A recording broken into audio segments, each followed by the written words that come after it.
प्रदोष, शिवरात्रि, सोमवार तीनों एक ही दिन पड़ रहा। दुनिया के लोग त्रिवेणी का स्नान करने के लिए प्रयाग जाते हैं, पर मेरे भोलेनाथ ने पूरी त्रिवेणी यहीं बना दी, पूरी त्रिवेणी। सोमवार की प्रदोष पड़ती है तो शंकर भगवान कैलाश पर निवास करते हैं। हमारे यहाँ कहते हैं सोमवार की जो प्रदोष पड़ती है वो इच्छा पूर्ति करती है। मान लो आप प्रदोष का व्रत नहीं कर सकते,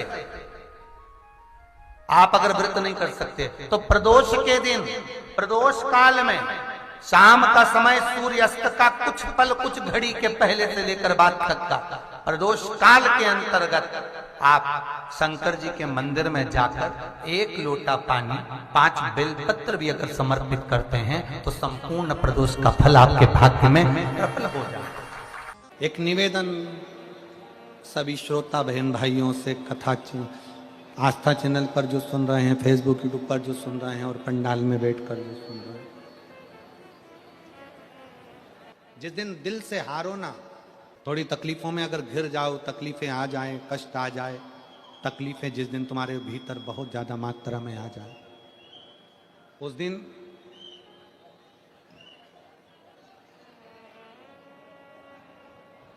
तीन बेलपत्र, एक बेलपत्र में पीला चंदन, बीच वाली पत्ती। जिस दिन तुम्हें लगे कि मैं बहुत दुखी चल रही हूं और मेरा काम हो ही नहीं रहा, बहुत तकलीफ की जिंदगी चल रही है, कोई हाथ पकड़ने वाला नहीं है, कोई संभालने वाला नहीं है और बहुत तकलीफ हो गई, बहुत तकलीफ। उस समय पर एक बेलपत्री के बीच वाली पत्ती पर पीला चंदन, दूसरी पत्ती पर लाल चंदन और तीसरी पत्ती पर 11 चावल गीले, पानी में उसको थोड़ा सा भिगो लें या धो लें, 11 चावल गीले शिव जी की उस पत्ती पर रखें।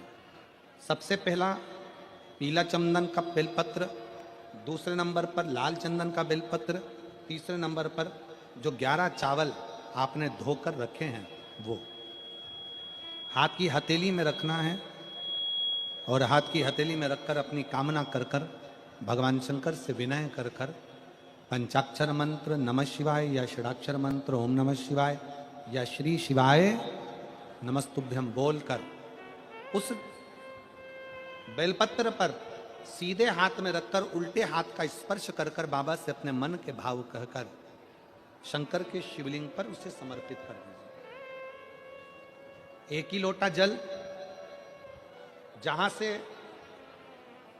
जल बहता है अशोक सुंदरी वाली जगह, एक ही लोटा जल, जहां से जल बहता है उस जल बहने वाली जगह पर 3 बार उस जल को अपनी कामना कर कर श्री शिवाय नमस्तुभ्यम या पंचाक्षर मंत्र या षडाक्षर मंत्र बोलकर 3 बार उस स्थान पर गिरा दीजिए।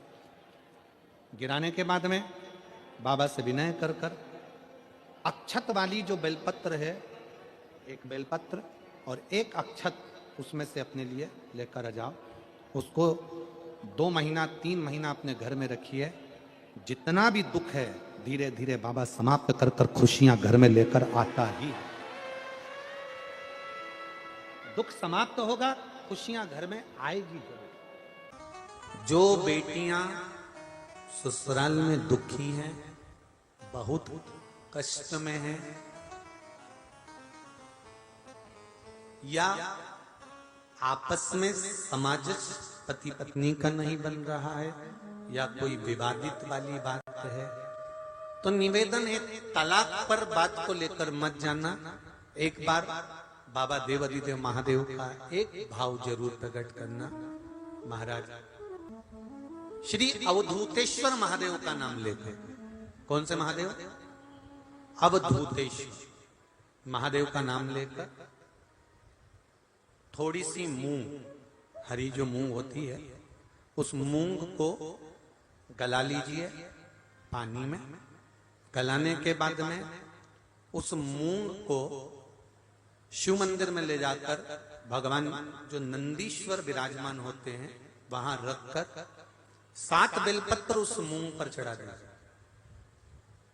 चढ़ाकर बेलपत्र मेरे देवाधिदेव महादेव को अवधूतेश्वर महादेव के नाम से समर्पित कर दीजिए।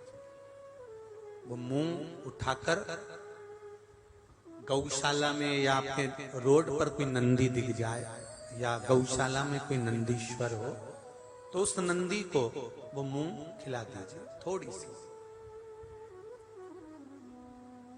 3 या 4 प्रदोष करोगे, तलाक तक बात नहीं पहुंचेगी, आपस में प्रेम बढ़ जाएगा, बेटी को सम्मान मिलना प्रारंभ हो जाएगा और टेंशन समाप्त हो जाएगा, परिवार नहीं टूटेगा। जिस महीने में जो प्रदोष पड़ा करे, जब प्रदोष पड़े, बन सके 1 बेलपत्र, बन सके 5 बेलपत्र, शमी पत्र, हरे मूंग, हरा मूंग, बेलपत्र, एक कलश के अंदर थोड़ा सा पानी लेकर 1 बेलपत्र, हरा मूंग, शमी पत्र डालकर और उसमें थोड़ा सा गुड़ डालकर भगवान शिव का स्मरण कर कर प्रदोष काल में, मान लो कोई काम आपका बहुत जरूरी है, बहुत दिनों से आप थक गए हैं, नहीं हो रहा, कर्जा बढ़ रहा है, धन नहीं आ रहा, व्यापार नहीं चढ़ रहा, या कोई समस्या बहुत प्रबल है, कोई एग्जाम में बैठ रहे हो नहीं हो रहा, परीक्षा भी दे दी है, रिजल्ट आने ही वाला है, तो भी प्रदोष काल में, प्रदोष के समय वो जल मूंग, शमी पत्र और बेलपत्र और गुड़ का शंकर के शिवलिंग को समर्पित करना प्रारंभ कर दो। 2 या 3 प्रदोष करोगे, बाबा आपकी मनोकामना शीघ्र पूर्ण कर देगा। 2 या 3 करो, बाबा करे। बहुत तकलीफ है, दुख की जिंदगी चल रही है, कोई परिवार में बेटे हैं, बहुएं हैं, बेटियां हैं, सब प्रयास कर रहे हैं, बेटे भी प्रयास कर रहे हैं, बहू भी प्रयास कर रही है, बेटी भी प्रयास कर रही है कि मुझे कोई अच्छा जॉब मिल जाए, मैं उन्नति की सीढ़ी पर चढ़ जाऊं, मैं बहुत आगे बढ़ जाऊं। और बेटा बेटी बहुएं अगर आगे नहीं बढ़ पा रही है तो शिव महापुराण की कथा कहती है कि एक कार्य करिएगा, एक बेलपत्र लीजिए और 7 चावल के दाने इस बेलपत्र के मध्य वाली पत्ती पर रख लीजिए। जो बेटा बेटी बहुत प्रयास कर रहे हो, बहुत कंपटीशन एग्जाम दे रहे हो, बहुत मेहनत कर रहे हो और उसके बाद भी बहुओं का, बेटियों का, बेटों का अगर कहीं जॉब नहीं लग रहा और कहीं सिलेक्शन हो ही नहीं रहा और बहुत हार चुके हैं, तब एक बेलपत्र 7 चावल के दाने मध्य पत्ती पर 7 चावल के दाने, एक घिसे हुए चंदन की गोली, पीला चंदन को घिस कर उसकी एक गोली बनाए, एक गोली गोल कर शिव पिंडी जैसी, शिवलिंग जैसी गोली बनाकर उस चावल के दाने पर रख लो। एक स्थान पर रखकर घर के अंदर ही उसका पूजन कर लो। और पूजन करना है वही जो आप घर में सामग्री, आपके रोली, चावल, मोली, हल्दी, उससे पूजन कर कर, दिए से आरती कर कर, ऐसी कैसी ही बेलपत्र अशोक सुंदरी वाली जगह पर, थोड़ा समझिएगा, अशोक सुंदरी वाली जगह मतलब जहां से पानी बह रहा है उस ओर इस डंडी को रखना और ऐसी कैसी पत्ती अशोक सुंदरी वाली जगह पर रख दीजिए। ये किसी भी प्रदोष के दिन या किसी भी सोमवार की अष्टमी के दिन या किसी भी विशेष शिवरात्रि के दिन आप ये एक बार केवल करना है और अपने मन की कामना कर कर उसको रखकर बाबा को घी का 2 दिया लगाकर आ जाना है। मेरा भोलेनाथ आपका हाथ पकड़कर आपको कंपटीशन एग्जाम में विजय दिलाएगा।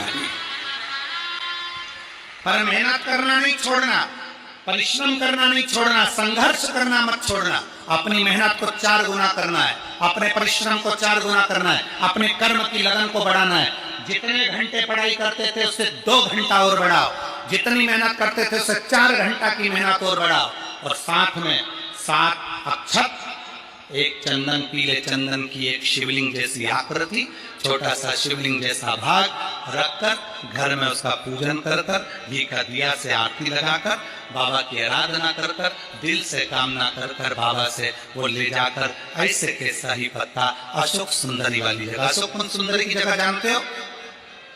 ये जो जगह है, ये जो जगह दिख रही है, मेरा निवेदन है चैनल वालों से थोड़ा इसको दिखाने का प्रयास करें। ये जो जगह है, ये शिवलिंग है, इधर शिवलिंग है, और शिवलिंग के साइड में जो जगह होती है जहां से पानी बहता है उसको अशोक सुंदरी की जगह कहते हैं। तो इस स्थान पर इस बेलपत्र को, इस बेलपत्र की डंडी पानी बहते समय, बेलपत्र की डंडी है वो पानी बहने के स्थान पर हो, उसको रख दीजिए।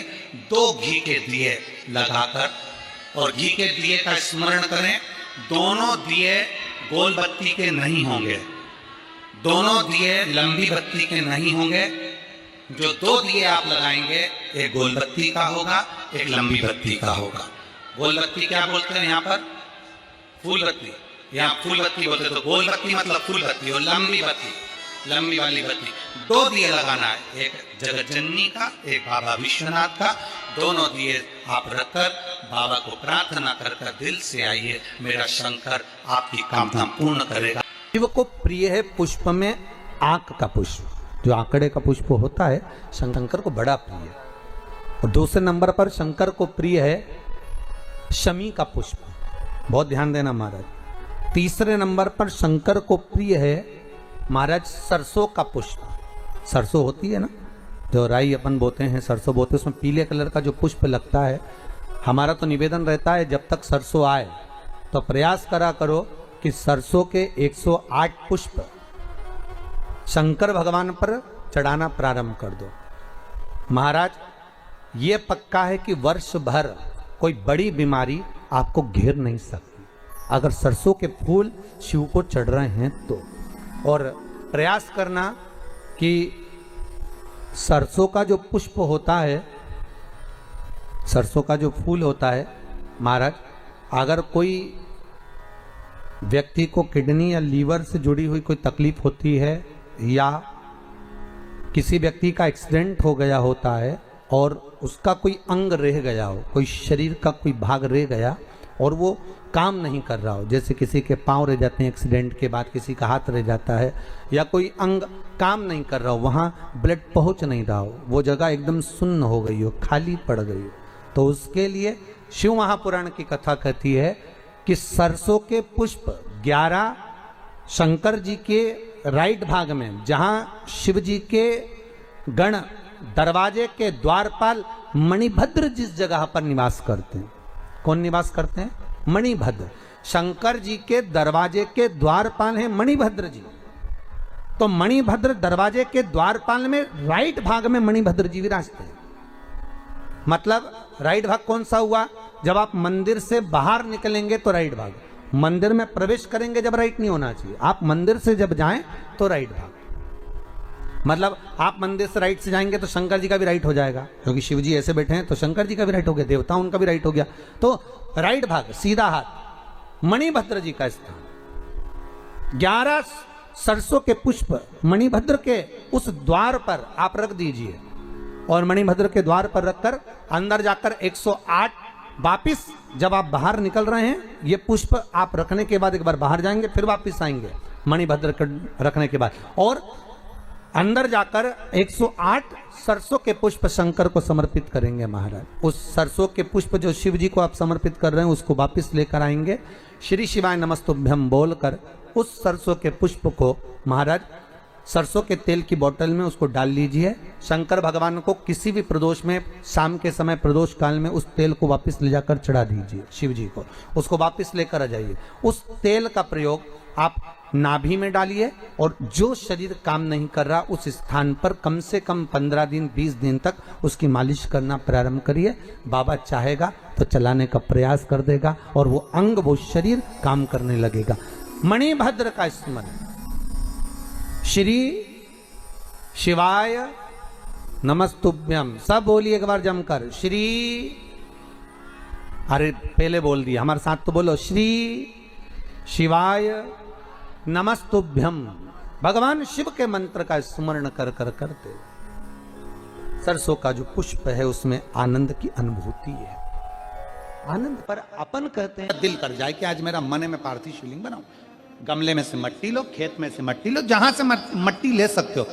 घर के बाहर कोई गमला हो, बगीचा हो, शहरों में जमीन पर कहां मट्टी ढूंढने जाओगे? तुम्हारे जो गमले लगे रहते हैं उसमें से मट्टी ले लो, पर छोटा सा पार्थिव शिवलिंग का निर्माण समझ लेना जरा। तुमने पार्थिव शिवलिंग बनाया, जलाधारी बनाई, पूजन कर लो जिस दिन तुम्हारा मन करे। कोई तिथि, कोई वार, कोई दिन, कोई समय, कोई घड़ी, कोई पल, कुछ मत देखो। तुमने पार्थिव शिवलिंग का निर्माण किया। 3 आखा चावल, 3 अक्षत। आखा चावल जानते हो? साबुत दाना, आखर चावल। 3 चावल के दाने, एक गणेश जी की जगह, एक अशोक सुंदरी की जगह, एक षडानंद कार्तिकेय जी की जगह। 3 चावल दाना। 3 दुर्वा, एक गणेश जी की जगह, एक अशोक सुंदरी की जगह, एक षडानंद कार्तिकेय जी की जगह। 3 बेलपत्र, जहां पर माता पार्वती जी का आपने ये जलाधारी बनाई है, उसी जलाधारी पर यहां से पानी बहता है, इसके ठीक विपरीत में यहां 3 बेलपत्र, तीनों रख दीजिए। और छोटा सा कलश हो या बड़ा सा कलश हो, 3 लोटा जल यहां बैठकर, जहां पर आपने बेलपत्ती रखी है उसी के वहीं पर बैठकर इस शिवलिंग पर 3 लोटा जल धीरे धीरे अपने मन की कामना कर कर, बाबा आज मैं दुखी हूं, बाबा मुझे ये तकलीफ है, बाबा मेरे बच्चे ये काम में गए हैं, बाबा ऐसा है। 3 लोटा जल बाबा को धीरे धीरे अपने भाव कहकर, फिर तुम्हारे पास में जो पूजन का सामान हो वो चढ़ाकर बाबा की आरती कर कर दिया लगा दो। जब दिया ठंडा हो जाए उस शिवलिंग का विसर्जन कर दो। आप पाओगे, आपने अगर 2 या 3 बार कभी भी तुम्हारा मन करा कर लिया, आपको खुद लगेगा कि मेरे घर में संपदा कैसे बढ़ रही है और कार्य कैसे सिद्ध हो रहा है। शिव आराधना में भगवान शंकर की, शिव भक्ति में भगवान शंकर की अविरल भक्ति में पार्थिव शिवलिंग का निर्माण और पार्थिव शिवलिंग की पूजन हमें बल प्रदान करती है। जिसके घर में पार्थिव शिवलिंग का निर्माण होता है उसके घर में कभी लक्ष्मी की कमी नहीं होती है, वहां लक्ष्मी सदा निवास है। की जिंदगी में कर्जा ही कर्जा डूबा हुआ है, कर्जे में लदालूम हो और कोई उन्नति हो ही नहीं रही, बहुत कष्ट में हो गए, तो प्रदोष के दिन बेलपत्री के वृक्ष के नीचे दीप लगाएं, शिव जी के मंदिर में जाकर दीप लगाएं और अपने घर के दरवाजे पर दीप लगाएं। प्रदोष के दिन बेलपत्र के वृक्ष के नीचे लगाया गया दीपक, शिव मंदिर में लगाया गया दीपक और अपने दरवाजे पर लगाया गया दीपक, ये तीनों जब एकाग्रित भाव से दीप लगाए जाते हैं तो ब्रह्मा विष्णु महेश हमारे कार्य की सफलता देते ही हैं, उसमें अटकल नहीं। प्रदोष बन सके तुम्हारे पास में शिवालय हो या बेलपत्री का वृक्ष हो, वहां दीप दान अवश्य करना चाहिए। अबेश्वर महादेव का नाम, 7 कनेर के पुष्प, 1 बेलपत्र। जिस समय पर कनेर का फूल बेलपत्र के साथ चढ़ाया जाएगा तो 7 कनेर के पुष्प सीधी बेलपत्र पर आपको रखना। आपका भाग्य ठीक नहीं चल रहा, आपकी किस्मत ठीक नहीं चल रही, आपके ग्रह ठीक नहीं चल रहा है, नंदीश्वर के पास में बैठकर श्री शिवाय नमस्तुभ्यम बोलकर अशोक सुंदरी वाली जगह पर स्पर्श कराकर भगवान शंकर पर 7 फूल के साथ बेलपत्री की डंडी अशोक सुंदरी की साइड हो, ऐसा स्मरण करते हुए शिव को समर्पित कर वही बेलपत्री 5 बार नमः शिवाय या पंचाक्षर मंत्र, षडाक्षर मंत्र बोलकर वही बेलपत्री 3 प्रदोष 4 प्रदोष ने प्रदोष आप चढ़ा रहे हैं, प्रदोष काल में वो बेलपत्री लाकर अपने पूजन वाले स्थान पर रखते जाओ। एक बेलपत्री एक प्रदोष पर लाओगे, अगला प्रदोष आएगा, आपके भाग्य बदलने में आपको खुद मालूम पड़ जाएगा कि आपकी किस्मत कैसे बदल।